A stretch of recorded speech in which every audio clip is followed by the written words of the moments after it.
Hey there, Skullheads. I'm Snags. And I'm old Silky.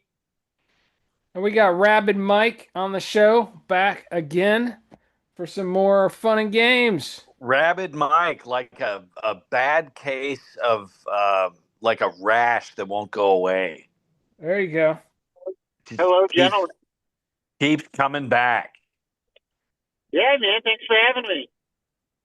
Always, Um, always good. It's one of our. We got two main guests that are basically third co-hosts. Is Beetle Bailey and Rabid Mike. So it's always good yeah. when one of these cats is We've on the show. we've had a few that just like I know Lafarge has been on like 6 times, which is crazy. He's been on 6 times, maybe three at the Uh, most. we got to go back. It was a lot. I was surprised at how many. Yeah. But anyway, But yeah, they're let's. all good. We've had a number of good co-hosts and guests. S- That's what makes this podcast so spectacular, really. that's why we're more popular than Tony Hinchcliffe and Joe Rogan combined. Yeah, Yeah, I Oh, don't yeah. even know who Tony Hinchcliffe is, so there. number one live podcast in the world. It's one of Joe I don't. Rogan's I don't know. I don't know who he is. one of his buddies. I wouldn't recognize him. He's the guy who made the joke about Puerto Ricans at the Trump rally right before the election. Oh, That, nice. that's the guy. Wow. That's his claim to fame. Jeez. Anyways, so we're talking about cult B filmmaker Jess Franco on this episode, and Rabid Mike is our Jess Franco expert. So, Mike, why don't you give a quick overview or introduction of who Jess Franco is before we jump into it? Absolutely. So, Jess Franco was born in Spain and started directing fairly young. He's in his 20s and Wow. directed a boatload of movies. He became known for a cult following of his B horror and erotic films, and often bent those genres together. Yeah, I Um, remember. I remember him doing like Ilsa the Ilsa movies, right? I believe there's some of those. He did some of the Emmanuel movies. Yeah. He did Yeah. a lot of Frankenstein and Dracula stuff, all with a bent towards the erotic and extra bloody, and Yeah. really a lot of films that could have been made by Hammer um, Film Studios. Very much of that budget range, I would say. Um, Possibly with Spain, a of course, bigger budget. even given Franco, the dictator of Spain for many years, they did still have a pretty vibrant film industry, although it was heavily censored. Um, but yeah, and then he really, I would particularly note Jess Franco directed two or three Fu Manchu movies starring Christopher Lee as the titular Yellow Menace, which I particularly enjoy, having read those novels. And How he had many some how many pretty good. novels are there? I want to say there's about 10 or 11 novels by Sax Wow. Rohmer written in the 30s for the most part. Oh, You know, nice. what we would call a dime novel now. Fairly violent. Um, Certainly have come under criticism in modern times for being rather, shall we say, I guess, ethnicist against the Chinese. The term yellow menace is mentioned in all of these books about South. Oh, right, right. So the Uh, Fu Manchu novels are about what I would argue really. I'm sure Ian Fleming read these novels because I've always felt that he was the paradigm Bond villain. Always had a cool hideout or secret place, right. um, and always trying to take over the whole world, and largely being thwarted by Nayland Smith, an MI6 agent, and some of his associates. See, Um, that makes me think of the Charlie Chan books. There were six written in the 30s, uh, right around the Fu Manchu uh, time frame. yeah, that makes sense. I'm sure all that kind of thing was very popular at the time. I know that the West was having quite a bit of problem of in real life of opium being manufactured and distributed from China and some of those other countries in the Pacific. But they captured our imagination. I think that's what they were going for with those erotic places, you know. Oh, sure. And just these over the top plots to, destroy England or destroy, There's America. there's one of those movies, I forget what it's called, but they go to an island and it's run by an evil, sexy woman, and she's got a whole army of evil, sexy women in her army, and like the secret agent guy has to defeat her. Eyes of Subaru or something. I forget what it's called. Um, I would have to look deeper into that. And the only issue with that too is that I've seen probably about 30 Jess Franco movies. Oh, right, The right. nice. irony being though that I believe he directed a couple hundred movies. He actually Wow. known somewhat famous for, and some directors found it inspiring. He was directing sometimes 2 or 3 films concurrently. That's Um, crazy. How was did a he do tricky work. that? Tricky. I mean, some people know about this, which I think is a somewhat famous story. When they made King Kong, the original, Oh in yeah, the evenings they filmed The Most Dangerous Game, which yeah, is yeah. also a pretty damn good movie, Yeah, I've based seen on that. the famous short story. So he That's would a do good one. that kind of thing. A few other directors have done that over the years. I believe Steven Spielberg, as a producer, but also largely uncredited director, worked quite a bit on the Flintstones while he was filming Schindler's List. And I've heard him say in that particular instance, it was to lighten up his day a little bit after working on such a dark subjected film. That's Jesus. interesting. I know The that Flintstones the the crew on Little House on the Prairie, this is actual fact. A lot of them would work porn movies on the weekends. oh, that's And funny. when you bring up Little House on the Prairie, they were all pounding alcohol throughout the filming of that series. Uh, Everybody was, drinking, setting a beer down to do a take. That's hilarious. So, Well, why not work in entertainment if you can't have some fun while you do it? right, right. Uh, I just picture Michael Landon just, shotgunning a beer and then getting on the set. It's that's kind of funny. Speaking of which, I know that he was in the early 60s. Franco was specifically inspired by the Hammer horror films. And I think there's a lot of that very evident in his filming style and largely his themes. He wanted to take the nudity and sex that Hammer was kind of specializing in and take it really to another level. Expand And on that. at some point, by the mid 60s, Franco was seen as almost a pornographer, quite frankly. Except Yeah, that he did a lot of really erotic films. his stuff really did have more, though, of a real plot slash mystery slash story. Well, yeah, Mhm. like if you look at the Ilsa movies, she was stacked, and there were a lot of hot chicks in there, but it does have a level of acting that everyone in it was really acting. It wasn't a lot of these subpar C and B movies are just plagued with terrible acting.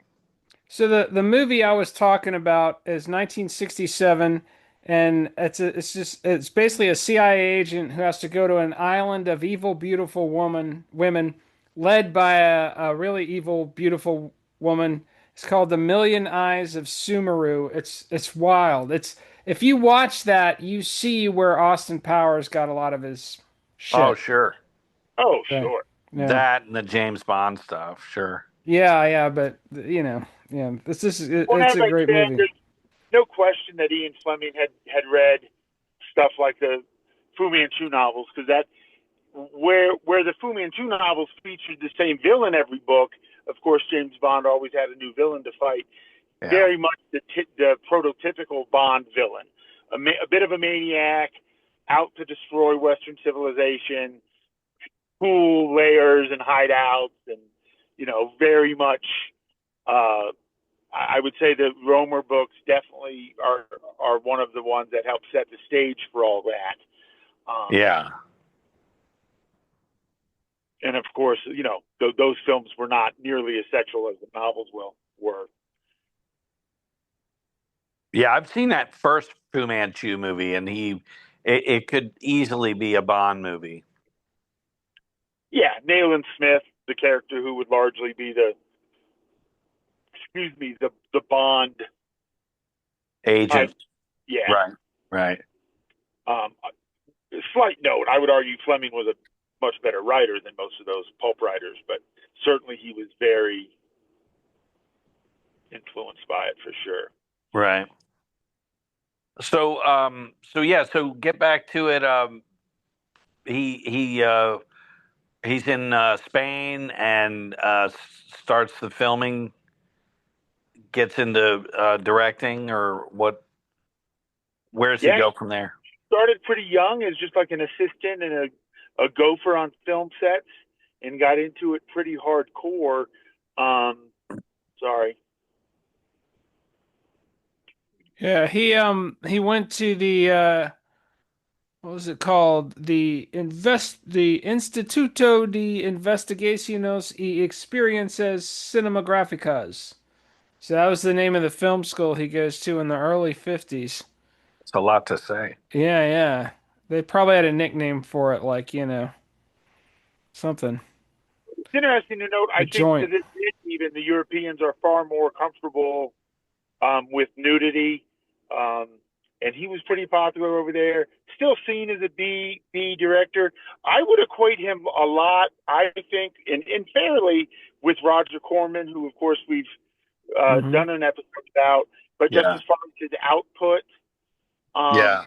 I think also he worked with quite a few co-directors where he could maybe spend a day or two on film A, then jump to film B, and leave some assistant directors wrapping some of that up.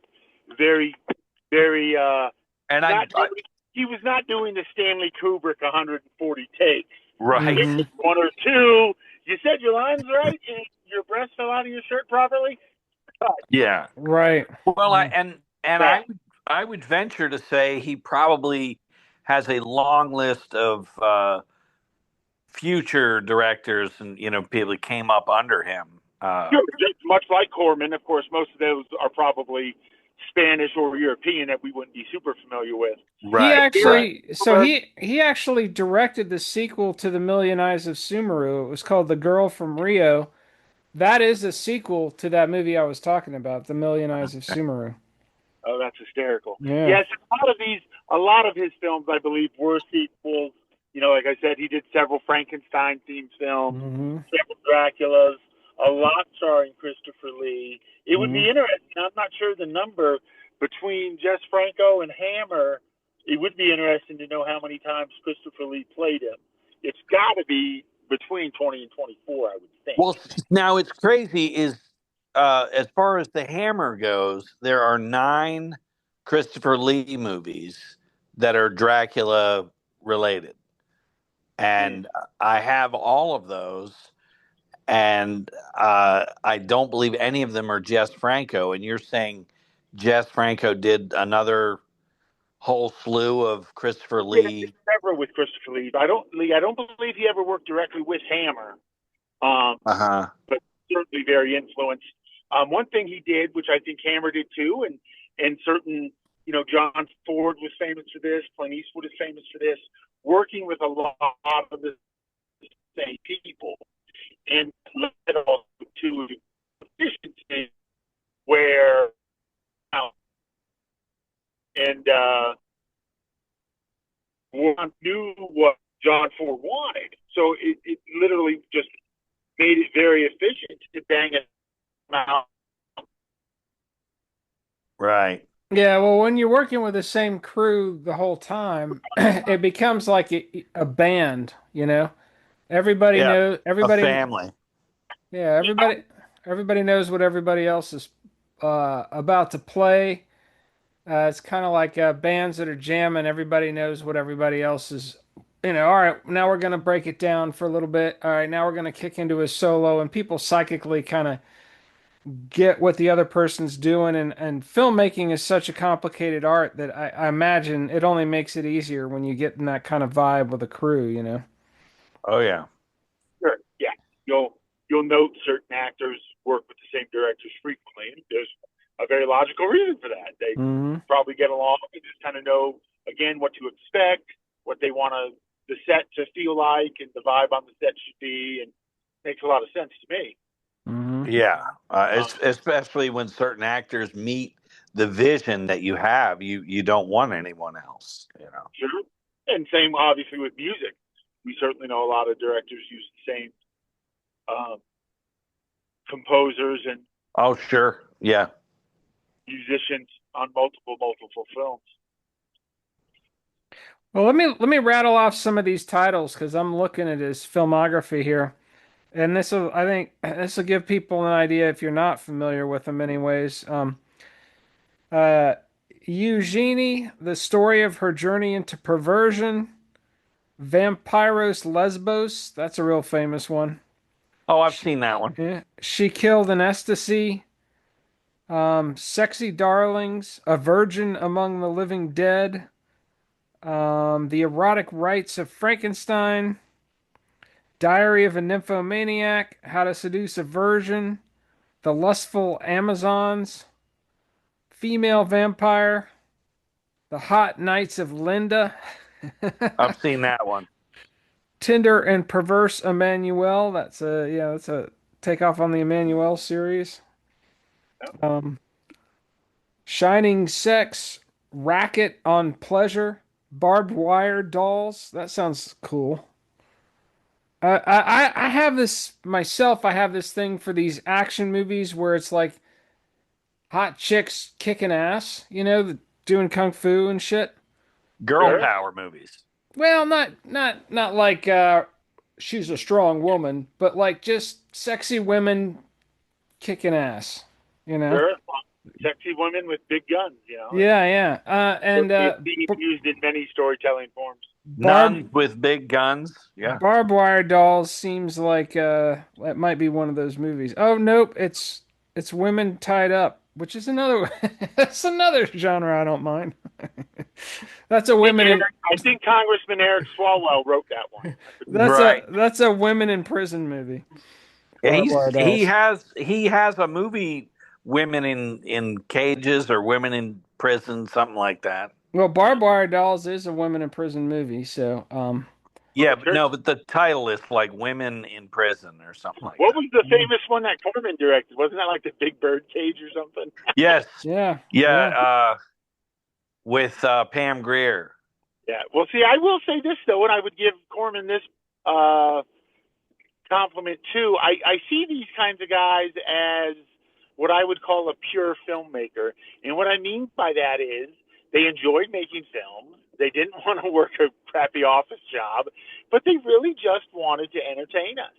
And for that, they should be largely congratulated, as opposed to some of them who I think the whole industry started to take itself too seriously, at least here in America, to Oh where yeah. they really felt like, okay, Hollywood's done 40, 50 years of quote unquote pure entertainment.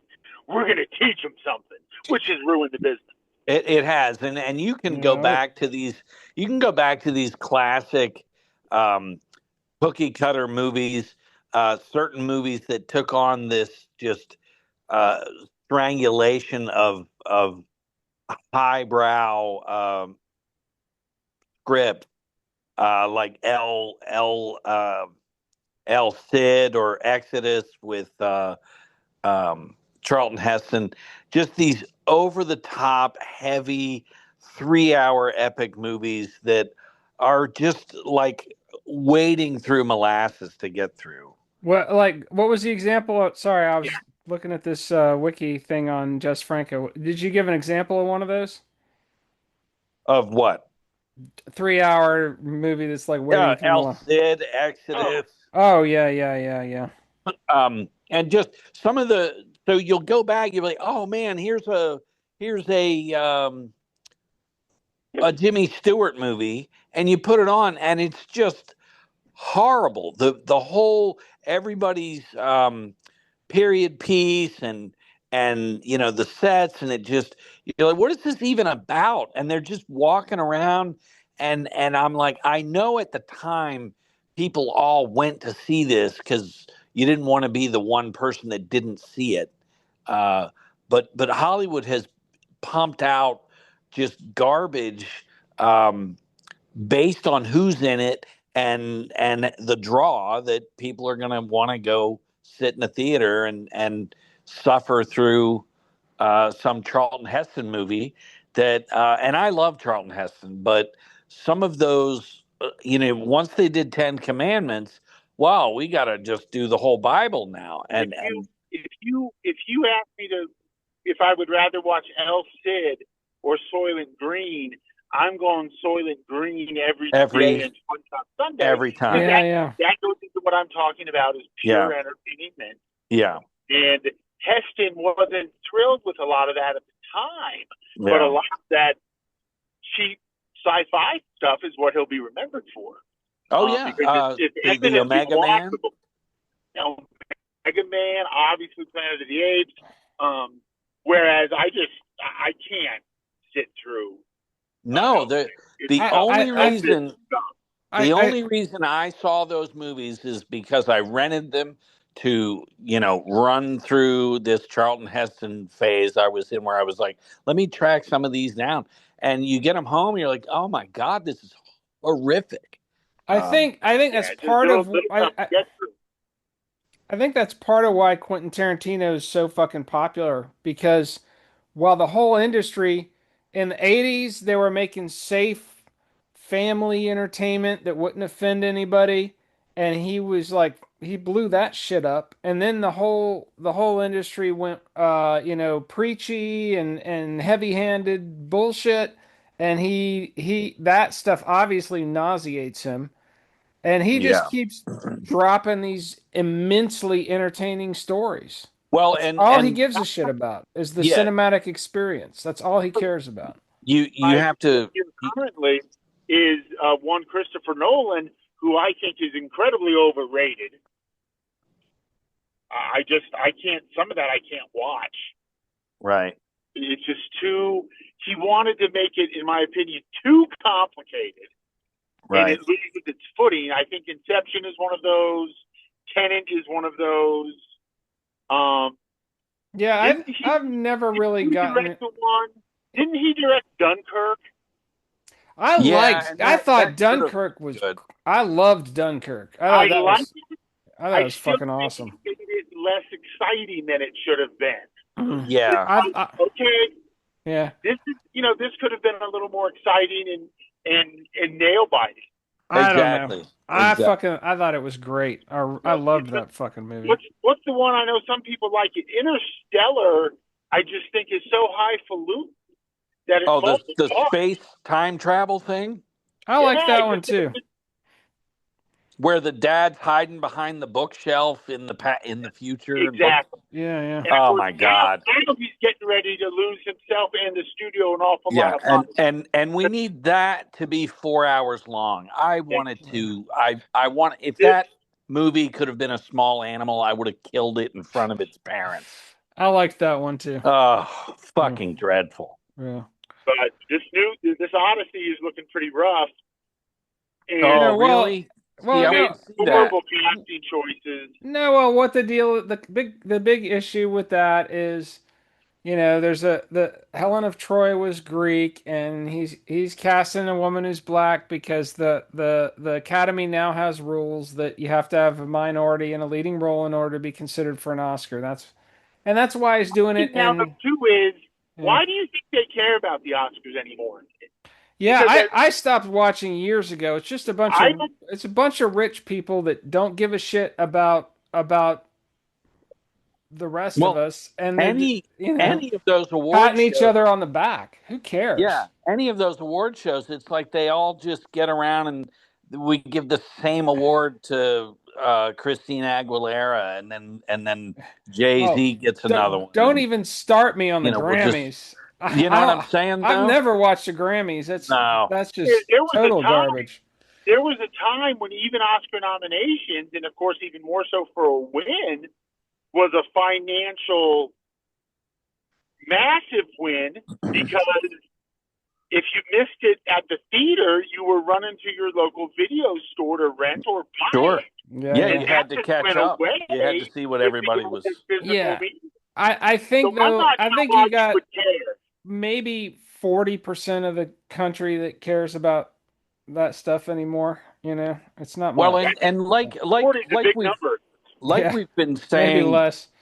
it's all about entertainment, and those are the movies that we come back to where we were really entertained. You think of Burt Reynolds movies. They didn't care about what, let's put on the high collar and be taken seriously.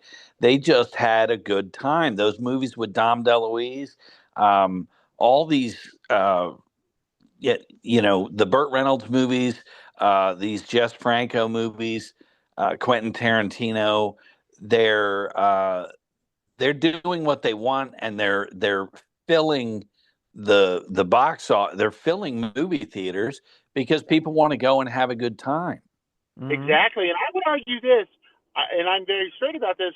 I don't even want to see film. When I say films, I don't mean a documentary, but a written, acted, directed film.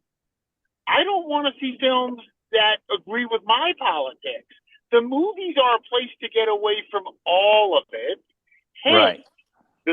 to your point, Brett, I'm sorry, Silky, uh, the unbelievable success of Smokey and the Bandit.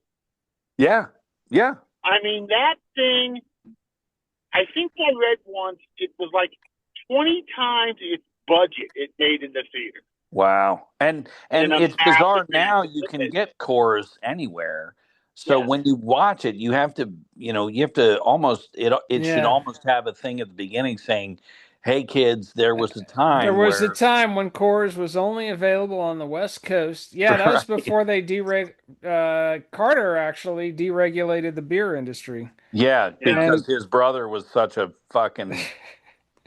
hey, man, I'll take it. As one of the good things he did. And Yeah. they now you got microbrews everywhere. You Oh got yeah. the beer companies. Yeah, Beers. I celebrate. Nobody even gives a shit about Coors anymore because the beer industry got not only is Coors available everywhere, but it's equated with horse piss because now people know what real beer tastes like. Right. Yeah. Yeah. I mean, I have been at places, "Hey, you want a beer?" And they reach in and they pull out a Coors Light. This seemed to always happen to me. And in the back of my, I'd be like, "Ah, come on." Did I And ask for a but sparkling water? No. but there's It's your been hand popular for a reaching long out. time. There's your hand reaching out, and you grab this Coors Light, and it's just horse piss. Yeah. It can't be cold enough. Oh, just garbage. Yep. Yep. Jess Franco, one thing I tried to look up was when his films became more available over here, and the closest I came to a rational answer was in the 70s. Um, they were getting some distribution at late night showings again because of their content. Hmm. Right. Um, but got And more and more over here in that era. And then, of course, home video, which is where I discovered him. yeah. Um, I had a local video store that just carried a lot of this kind of stuff. Well, you They had were the where I got exposed to Hammer and Jess Franco and Roger Corman. you had in the 70s those grindhouse theaters, those gritty, seedy theaters that picked up all of like the Shaw Brothers kung fu stuff, and um, Sure. I when I lived 20, in San 24 Francisco. hours. Yeah. When I Yeah. lived in San Francisco, there was a little, just near Chinatown. There was maybe over towards Haight Ashbury, but anyway, it was a movie theater that had been there since the 50s, and it was owned by this Asian family, and they still showed movies there, and it was so cool to go. And it would be one movie. They didn't have, it was just one theater in there. um, but if they were showing something you wanted to see, you'd go there. And I caught The Big Boss there, uh, Oh, sure, that's a on good. the movie theater, and it was packed. I would think I was the only white person in there, and but it was just so cool to see Bruce Lee up on the big screen in a small little Asian movie house. That's For cool. sure. And of course, But word got around, your middle schools, high schools. Hey, such and such is playing at the Domoplex, and it's full of nudity, and that was a huge draw for young men. Yeah, all the Obviously, drive-ins. I bet you know, that was a it's drive-in the whole thing staple. with all the early slasher films. Most of their popularity was based on the idea that a young woman might disrobe at some point while Jason or Freddy was trying to kill everybody. Right. Um, I mean, which that I think was is a whole other subject. I think that kind of thing went away because of the uh, availability of hardcore materials on our phone. I think oh why would a yeah, teenage boy go out to see Friday the Porky's. 13th Part 12 Remember or Porky's? Porky, where that's Porky's, so that was tame, the big that's one. so that's so tame now Yeah. compared to what's available that it's meaningless. Well, Everybody had to. Well, now we got to tell the story about when we've we got to tell this. He knows the story I'm going to tell. So Silky and I, we go to uh, we the Rolling Stones came to town. This is like 1989 on the Steel Wheels tour. We go to the uh, concert. It was amazing. We get word somehow, and I don't know if it's true or not. The rumor was that they're staying at the Ritz-Carlton in Buckhead. So we go to the Ritz-Carlton in Buckhead. We go up to the front desk and we say we're nephews of Chuck Leavell, who was playing keyboards for them at the time. And the Rolling Stones staying. We need to know where the Rolling Stones rooms are. We're Chuck Leavell's nephews, and the guy's just looking at us like, "Fuck you! Get the hell out of here!" There's no way in hell we're telling you where the Rolling Stones rooms. So that didn't work. So then there's a porn theater in Buckhead. So we, before we take the bus back home, we go to or we take the bus a few blocks down. We get off and we go into the porn theater. yeah, but time out, time out. The porn thing was us realizing that we were of age and we could go to the Garden Cinema. And Yeah, in my memory, that was 1989, dude. When did you turn 18? okay, 89. No, but I'm Yeah, saying in my memory, it was cold as hell. We got on yeah, the bus it in the was. rain during Yeah. the day, and we went during the day. Oh, I'm conflating both trips Yes, to you are. Buckhead. Okay, yeah.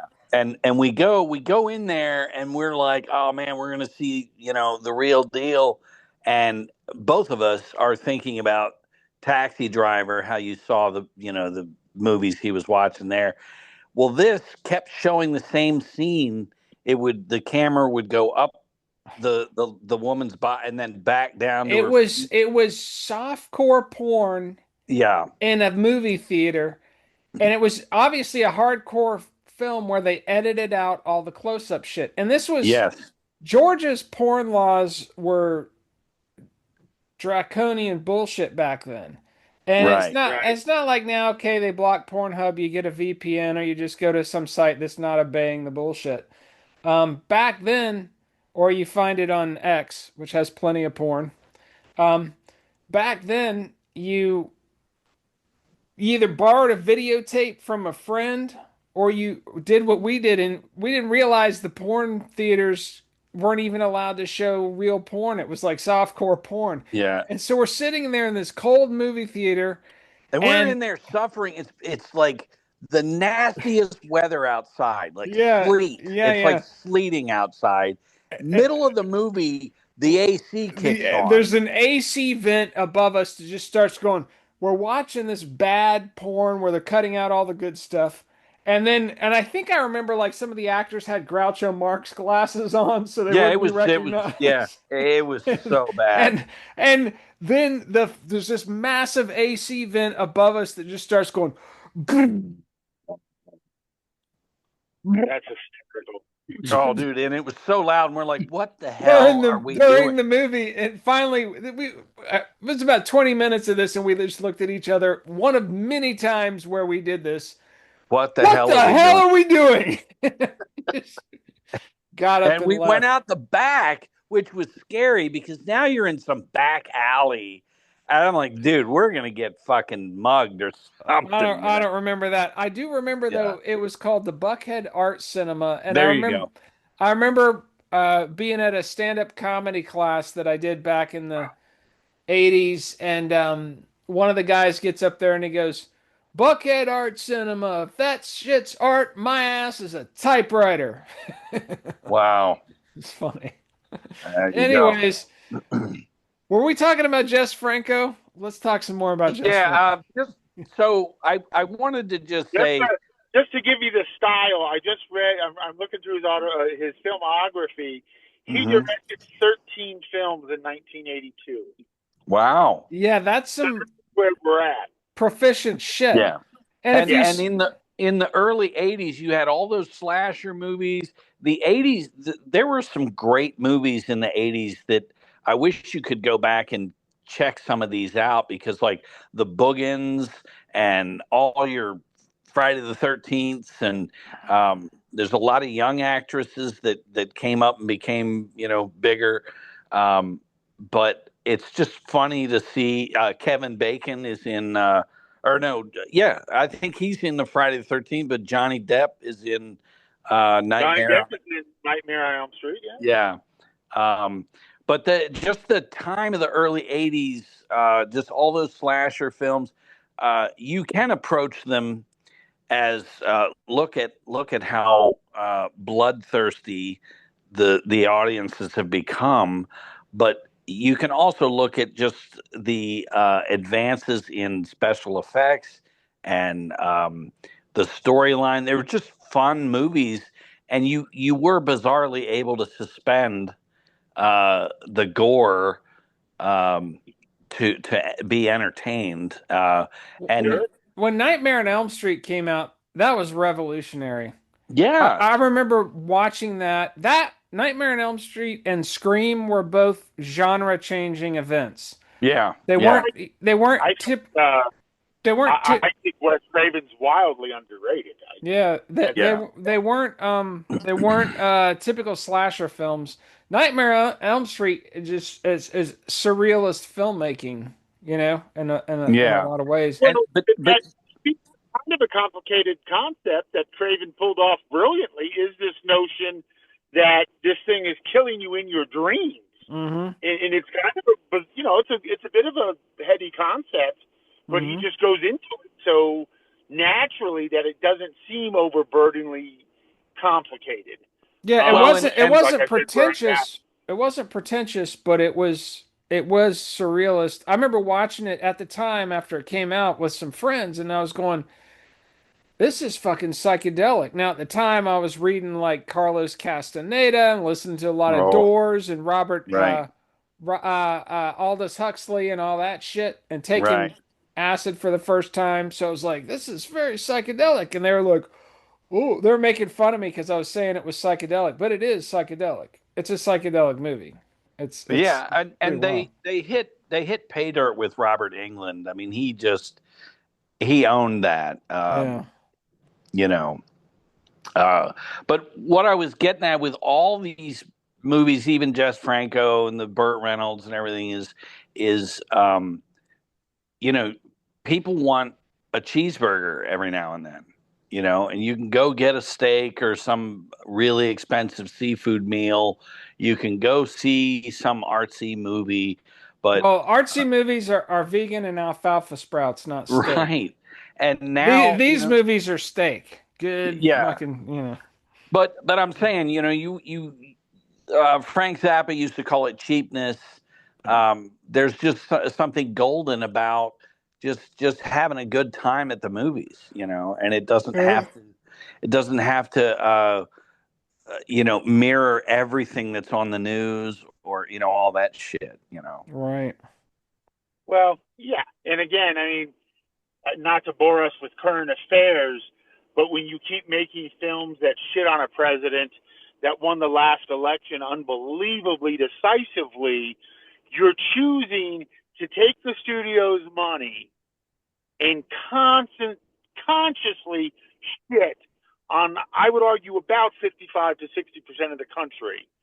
And why didn't it make any money? Well, I don't know why it didn't make money. Yeah, and it's lazy. It's lazy. To me, it's lazy writing when you want to go after the big topics that everyone's gonna, you're gonna push everybody's buttons, and it's just not what anybody wants to hear when they've flunked down hard-earned money. And let's face it, now when you go to a movie, you pay for parking possibly in the bigger cities.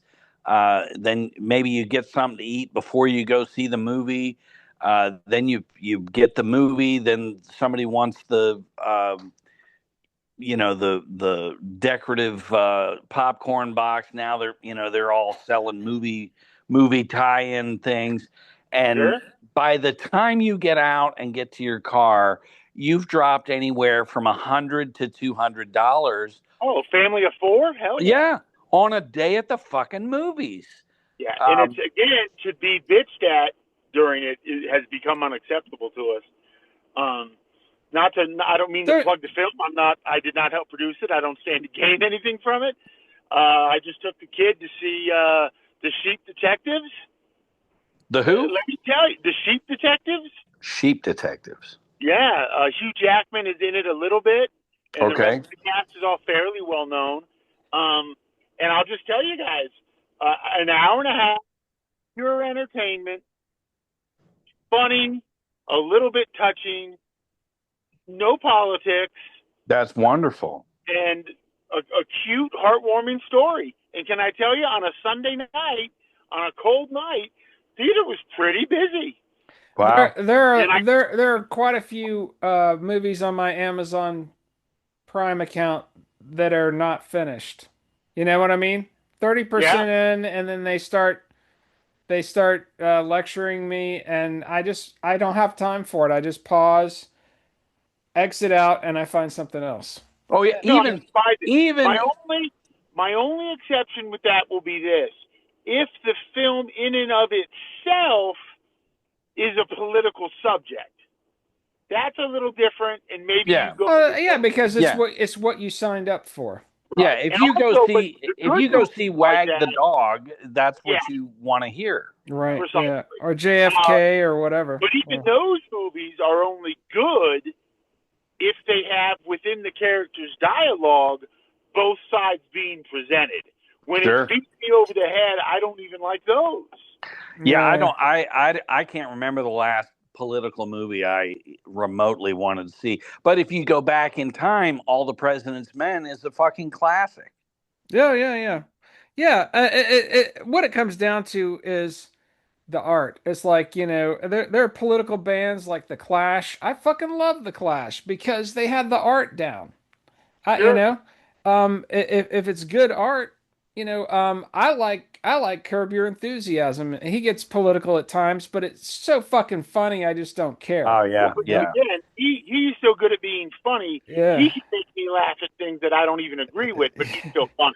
Right. And funny is funny. Right. And so it comes down to what's the priority here? Is it art or is it a lecture? If you want a lecture, go take a college class somewhere, Well, like Rage Against the Machine, when we first started out with them, they were fucking awesome. And then as they went along, it just you're like, oh my God, dude, I'm sorry. Do you need a hug? What the fuck can I do, man?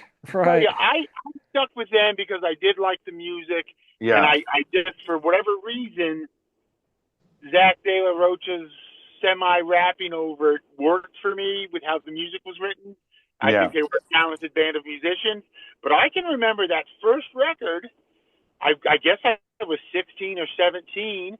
I bought it down the street from where I lived, walked, hoofed it over there, bought it, had my Walkman CD player, and I do remember even then thinking, he's shitting on capitalism, and I just spent $17 on a 20-cent piece of plastic. See, Right. Well, oh yeah, They yeah, just and turned me they're off. who's releasing the album? Sony. I mean, come on. That's He's Yeah. just, working for the biggest corporation either in the world. be like Fugazi and walk it like you talk it. Have your Right. own label, and or shut the fuck up. But Yeah. anyways, let's get back to Because Jess the kids Franco. just want to rock. Because people, same principle applies here, right? People started this episode because they want to hear about Jess Franco. They don't want to hear Yeah, about let's get back on the train. us ranting. So, A little bit of gore, some decent action, some good horror elements, lots of nudity and blood. His films are incredibly entertaining. A lot of them are on YouTube currently. I actually watched one of the Fu Manchu ones last night on YouTube for free. A very creative director. I compliment him just on his sheer output and his enthusiasm about making these off-the-wall movies that he made. And they seem honest. They're just honest, entertainment. For sure. Do you know how many Fu Manchu movies there are? Oh, there's a number of Fu Manchu movies. He directed, I believe, just the two of them. Oh. But there's one that goes back to Karloff played him once in the day with Bruno Boy and I think William Powell. That's a pretty good one. I think that's the one I've seen, but I know I saw one with Christopher Lee. Yeah, those are the Jess Francos. Okay. And there's a couple of serials starring a group of nobodies, but those are fun. Those are also both on YouTube. They're like 12-episode serials, which, of course, just harkens back to the same thing. Pulp, a quick little 15-minute thing before your main movie started just to entertain you. And they get you to come back next week. Exactly. It got you to come back next week to see the next part. Yeah. Those are pretty good. A couple of the Fu Manchu of those I've seen were actually fun and well done. Now, of course, the film industry has replaced that for a Hyundai commercial, which is just fantastic. Thanks for letting me get a bang for my buck. Yeah. I could just see this Hyundai while I watch network TV. Thank you. Right. So, I gotta ask, what shirt are you wearing? Metallica. No Leaf Clover. Oh, nice. Yeah. And the Metallica button zip down. Yes, I'm wearing the SM2 zip down hoodie. Nice. What do you rock? I already told Mike before you got on, but I'm rocking my Mississippi John Hurt shirt. Oh, you got the Ace Frehley shirt, the flaming guitar. Oh, yeah. Nice. Very nice. I am really happy with this company that did these shirts. Yeah. They've got a bunch that I want to get. So, cool. I've got one in the mail of Winston Churchill rocking out on an electric guitar. Yeah, I got to get the Abe Lincoln one of that. Uh-oh. Yeah, cool it's too. El Condor. El Condor in the house. Go to snagsandsilky.com. We got mugs. We got T-shirts. We got jackets. We got Jess Franco DVDs. Yes, we do. Whatever that is. Open branded drinks. I'm digging the haircut El Condor. Who is that, Craig? Who's he remind you of with that haircut? Kurt Cobain. No, I was thinking more of one of the monkeys. One of the monkeys. Oh, Peter Tork. Peter Tork. Thank you. Peter Tork, Kurt Cobain. Very close. Yeah. Very cool. Are you good? Yeah. All right. I don't know if All right, Jess Franco. It was a compliment. You're a beautiful child. All right? Okay. There we go. Hey, take your gummies. So, anyway, Jess Franco, kids. Any last? What are your? I want to know what Mike like. If you had to choose one Jess Franco movie for people to start with, which one would you recommend, Mike? I'm gonna truly go with The Blood of Fu Manchu, which I watched on free on YouTube last night. Nice. A fun movie. I find it fascinating. Like I said, I'm sure Ian Fleming, the James Bond creator and novelist, had to have been influenced by Sax Rohmer's Fu Manchu books. And I feel like those Fu Manchu movies were made in the late 60s, where Sean Connery and the studio that produced James Bond Could Do No Wrong, such a similar feel. Like I said, Fu Manchu's got this huge organization he runs, and he's going to destroy the world if they don't pay Well, him in the money. cavernous lair, yeah, huge layers. So I find it interesting. I think they probably got produced because of the James Bond success. Now, certainly not the budget Dr. No was getting, or Goldfinger was getting. Right. But, no, we're not getting Golden Globe and Academy Award nominations in any of these. But great fun and a great ride. And, microwave up some popcorn, get your favorite cold beverage, and relax for an hour and a half and enjoy a fun film. I think the guy was dedicated to entertaining us. I would recommend, and again, I'm not the expert like he is, but realizing that he's the one who directed Girl from Rio, I'd recommend that one. And then its prequel that he didn't direct, which was Million Eyes of Sumeru, same genre though. Secret agent fighting these sexy, beautiful villain chicks. And see, that's almost like Enter the Dragon, the same kind of thing. Go to an island and Oh, there's a lot of those movies where you go to an island and there's, crazy shit happening. It just seems like a good excuse to go to an island and film while you everybody's doing lay cocaine around. and screwing in the evenings and, all the rest of it. No, and you realize when you do look at his filmography, he certainly must have been directing some of them concurrently. There's just no other way. Mm-hmm. Oh yeah, I mean, I was just scrolling through, it's like 1971, 4 movies, 1972, 5 movies, 1973, 4 more movies. It's insane. Yeah, Corman was doing 2 and 3 at a time. Yeah, well, Corman wasn't directing all of them though. He had other people. He was a producer, but still, I mean, it's pretty impressive. So sure. So, but again, too, I would argue also as an artist, to be allowed to direct so many films, he was clearly turning profit for his investors.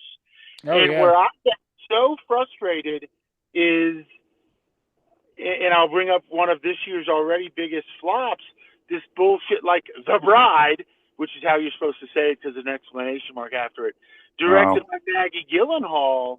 By all rights, she should never be given the reins of a film again. Right. She has lost them. I think now the number is around $200 million loss. I love. Never be allowed to make. I love that movie tanked so hard. It was so offensive. The previews, I was like, oh my God, this is terrible. Yeah. From someone who loves those Universal monster movies. I can't imagine what God's name Christian Bale was thinking. I think this back. So I missed all the controversy on that one. What was offensive about the trailer? She made the film, and the idea is that it was supposed to be the Bride of Frankenstein's her perspective. Right. Yeah. And so, is it one of the All Men Are Evil films? Yes. The first thing. Say no more. I get it. Yeah. Was the original Bride of Frankenstein? She had about 11 minutes of film time or something like that. Yeah. And now, so we're gonna make a whole 2-hour movie from her point of view, and she's undead. But this zombie comes off like the Barbie movie and wants to tell everybody where they should be and what, God damn, kill her again. Yeah. Okay. Yeah, I get it. Yep. Anyway, so Silky had some things to you had some updates, just some other stuff you wanted to yammer about before we wrap it up. Yeah, I am currently reading the Bob Dylan book, The Philosophy of Modern Song. It came out in 22, where Bob Dylan writes these essays on 66 songs that he chooses, and I'm like way into it. And each chapter is about that specific song. And so take like El Paso, he gives you a little brief blurb about Marty Robbins, and then tells the story that's in the song and his own take on that story. Hmm. Uh, which if you don't know El Paso, which most people do, you're like, oh wow, and so it's just his perspective, and then the next bit after that essay on the song will be just he'll drop some knowledge about Marty Robbins that you didn't know about or whatever. And but my only critique about so the first thing I would say is like sitting down with Bob Dylan Hmm. and having him hip you to songs you either already know and love just as much as he does, or and I will say he while he's talking about El Paso, he might drop five other songs in there. Then you're like, who the hell is that? And so it's like sitting down and having a music discussion, which I personally have always loved talking about music. And you're sitting with Bob Dylan, and he's telling You you, know what that reminds me of? yeah, Is the Tarantino book Cinema Speculation, because And that's what I yeah, it's basically exactly, the master of the craft talking to you about all the cool shit he's into. yeah, yeah. yeah. I I had got to read I had to read Tarantino's book with a notepad to write down the names of all Oh, these. me too. Oh, exactly. All of us were doing that. Yeah. Yeah, yeah.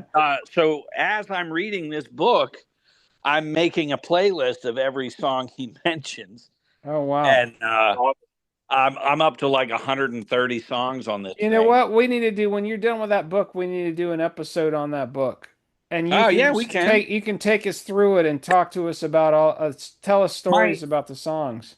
my critique is there's no obvious uh, chronology. You're not starting in the 50s and working your way up. Who cares? That So doesn't he's bother just me. he's just popping around, Sure. which is I'm totally fine with. But I'm like, well, where are we going with it? And I honestly, I think he's just profiling 66 random songs. Yeah, Uh, it's like the Tarantino book. He didn't start with D.W. Griffith and go up to right, and work Scorsese. his way He up. was just Yeah, talking about all the shit he digs, man. yeah, and that's What's the name of the book again? it's called The Philosophy of Modern Song. Okay, I'm definitely gonna read that one. It's oh, dude, it's great, and there's a Yeah. great bit about the Clash in there, which I sent you a picture of. Yeah, it's Um, funny you sent me that picture while I was jamming my live Clash playlist today. oh, there you It's go. pretty cool. Um, so the other thing I wanted to mention was the Iron Maiden movie was in a brief stint at the movie theaters, and that was really good. Anyone into Iron Maiden, that will obviously come out on DVD and Blu-ray and stuff. Um, really good. I would have liked to have heard some, you know, uh, demos or just some unreleased something to make it more special. But they ran through an hour and a half. They give you an hour and a half to run through this 50-year career. But they did touch on a lot of things, and it was just a lot of great footage that none of us have seen. So Yeah. uh, that's called Burning Ambition. I wanted to also mention that Anthrax, after 10 years, have finally put a new music out. First single, lead off single is called It's for the Kids. Really good song. And then the last thing I wanted to mention, the Rolling Stones, just the thing that would not die. Um, the Rolling Stones have put out 2 songs from an album that'll be coming out in July. In the Stars and Rough and Twisted are both really surprisingly just strong Yeah, singles. and especially Rough and Twisted, I think it's got it's like black and blue Yeah, level, just early 70s, mid 70s Ron Wood just got in the band.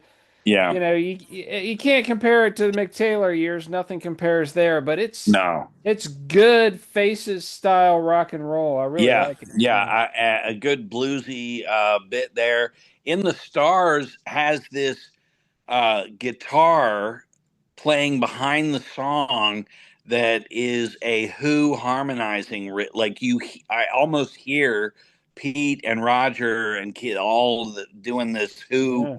harmonizing thing, and I'm like, oh my, what the? Well, Uh, a lot of the harmonics in the Who was John Entwistle too. yeah, He did a yeah, lot of he added Pete Townsend. I watched a great a documentary called The Ox on John Entwistle, and Pete Townsend said when after he died and they started using, session bass players or oh whatever, my god, he had to change the way he played his guitar to make it to wow, fill out the sound that was missing from all these Jesus, harmonics that John yeah. Entwistle was throwing in there. Whistle was a monster. He was an Uh, amazing bass player. yeah. Amazing. Um, Yeah. I tell you, the surprise was when um, Glenn Tipton did his solo album, and he had John Entwistle playing bass on it. Oh, Um, that's wild. I didn't know I that. didn't know yeah, that either. That's yeah. crazy. And then he's got like Ian Pace on drums. Somebody there's a pretty famous drummer on there too. It's him, Entwistle, and I forget. If you think about the Who's original lineup, and we're gonna do a Who episode, it's actually on the calendar, so we'll get Oh, to it. good. But that drummer, Keith Moon, and that bass player, Yeah. amazing. Those two Oh, guys are just electric and off the charts. And then you've yeah. got a great songwriter in Pete Yeah. Townsend and a charismatic frontman. I I mean, will always what a I will lineup. always argue that the roots of heavy metal. You can talk about Blue Cheer and some of the San Francisco acid bands that were doing all the heavy guitar stuff, The Who but was one of the the original. Who, They were pre-punk, pre-metal for sure. yeah, Oh, when the Who's yeah, at their zenith, like at the Isle of Wight or something, man, that's fucking metal. well, you know, Pinball Wizard to me, I would argue when he gets to the end of that chorus, dun, dun, dun, Dun, dun, dun, that's a dun. heavy metal riff. Oh yeah, Yeah, yeah, I mean, yeah, totally, there's just no question. yeah. You totally. know, Yeah. hugely influential, and When they were dropping the anthems, they did not fuck around. Yeah, I mean, when well, you my view is, and that whole era to me, for me, more than any era of rock, so many of those bands are instantly identifiable when you hear them. Oh yeah, oh yeah, yeah, That's yeah, within what's so seconds. special about that whole era. yeah. Yeah, You just, the Who, obviously, the Beatles, the Stones, the Doors. I mean, the whole fucking Hendrix. Hendrix. Yeah, yeah, you know immediately You who knew it who it is. was. Yeah, yeah. yeah, You knew who it was, and that has largely gone away, I think. yeah. I I got. don't know if you guys have heard recently some of the stuff. Gene Simmons has just said the music industry's dead. Oh, sure. Effective. Yeah, but I got one name for you, Angus Young. Yeah. I mean, he can just strum his guitar, and you know who it is. Yep, You know. Oh yeah. yep. And I listened to Malcolm my and live Malcolm, AC/DC playlist today too. Yeah, Yeah. yeah. and Fucking you want to talk filthy. about another band or another artist, if you will, whether it's film or music or books, AC/DC. What? Well, this album's going to be about Australian Parliament. It's about pussy and beer, and we're Yeah, doing it. yeah. And somebody recently I forget who it was, but said, "Yeah, uh, we're not." He said something about the new album. I'm not in AC/DC, who's been making the same album for 41 years. I'm like, go fuck yourself, dude. Yeah, yeah. I'm like, well, okay, well, they've been making the same good album for 41 Yeah. years, so fuck Yeah. off. Yeah. And I forget who this was. It was somebody, Tom, somebody. And I'm just like, Uh, dude, go fuck yourself. yeah. Was it Tom Morello?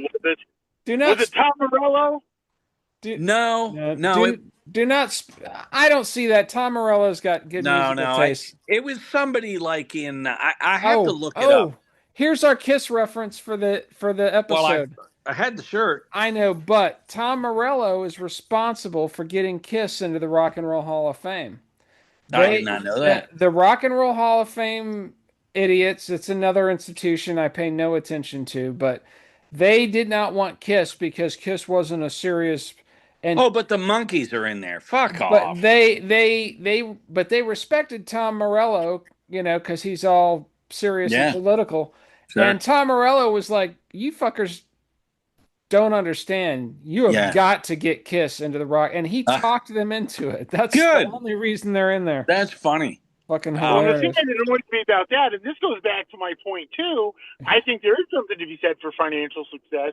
Look at the fucking money that band made this music industry. Oh yeah. Well, yeah, that Yeah. and you go see any band today. You go see a band tomorrow.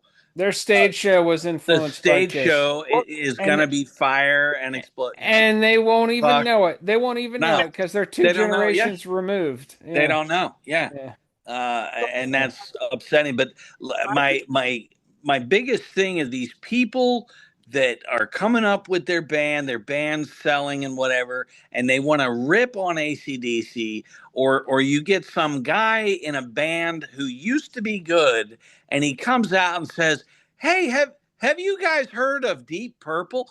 Go fuck yourself. Yeah. Fuck you, die."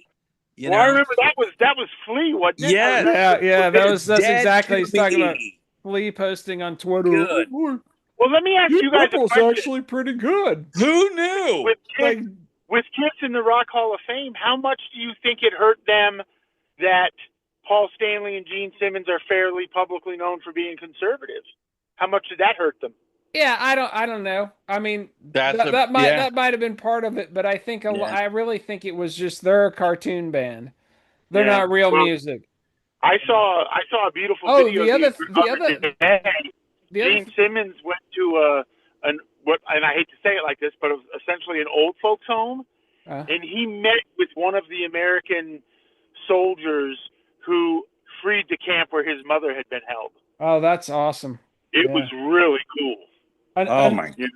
Another deep cut thing that you would never guess is that Tom Morello and Ted Nugent are buddies. Oh, there you go. They are friends. Yeah. So, I mean, I've never liked Rage Against the Machine because I don't think they do the art really. I think it's just ranting. But I respect Tom Morello. I think he's got good musical taste, and I did like. I'll say with Rage, when they were on a groove, they were. I mean, some of that shit on that first record, and even Battle of L.A. There is some. Yeah. That band was tight, man. I tried to get into it. Yeah. I liked again, lyrically, some of it's very childish, in my opinion. Yeah.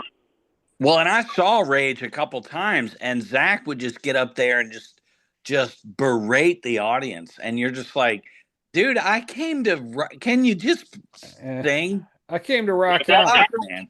Well, the one band I did like was the band that Tom Morello and Chuck D got together. I thought that was some good shit.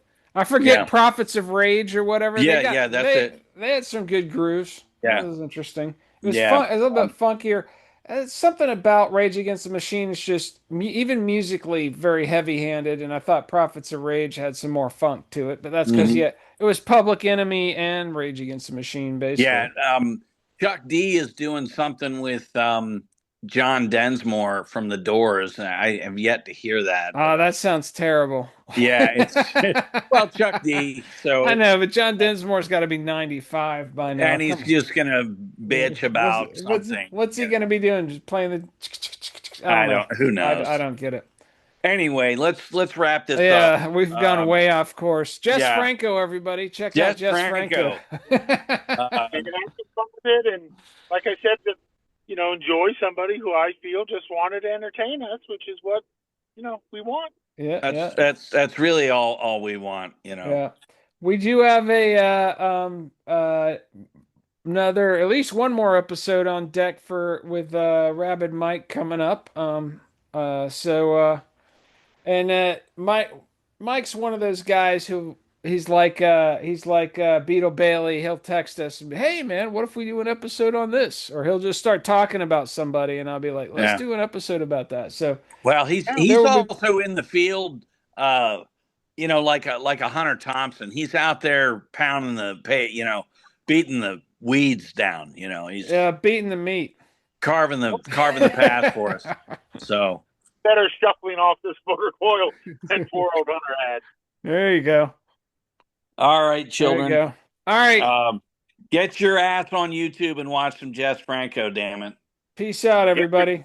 Goddamn fog hat on. My God. Put your fog hat on, for fuck's sake. That's right. That's right. All right. Peace out, everybody. Peace out.